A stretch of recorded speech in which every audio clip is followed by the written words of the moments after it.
لعنتی واقعا باید ترکیب شده.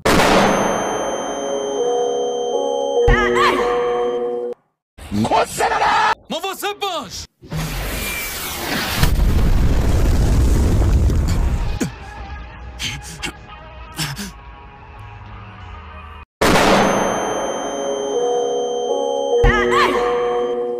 من شق میکنم در میزنه پلیس راهبر، بعد قش میکنم میریزه روم یه شیشه آبقند. من به هوش میام چک میزنم به گوش داور.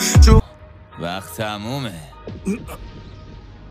من تنها نزار تخم سگه هار، مگه نمیبینی چشم و دلم و چجوری انتظار.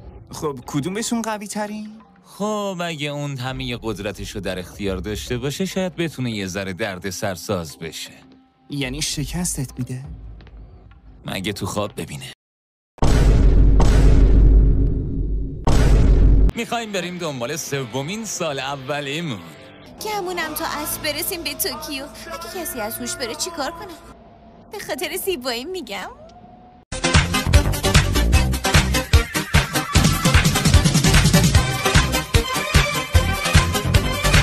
خب بچه‌ها معرفی میکنم. خانومه نوبارا کوگیساکی. خوشحال باشین پسرا چون بنده هم گروهیتونه.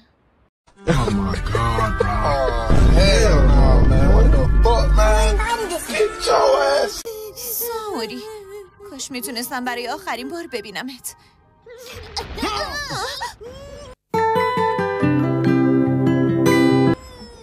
ای بابا نخورد بهش که.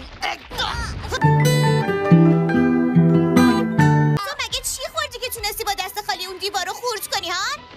خب حتما به طورش محکم اگر نبود. اینطوری باشه هر کسی نمیتونه این کارو بکنه. اینطوری فکر میکنی؟ جونتو به خطر انداختی تا پول کمتری خرج کنی؟ خب آره. دلم میخواد به اصفهان. لعنتی چکون بخور دیگه لعنتی. به مردم کمک کن یوجی.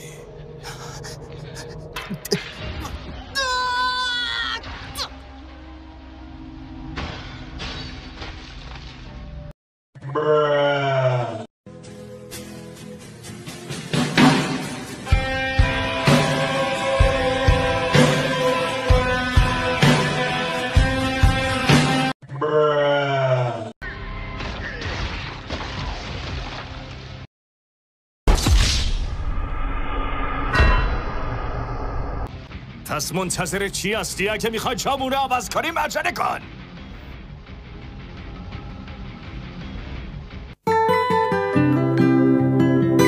اوه چیزی شده کله قرمزی.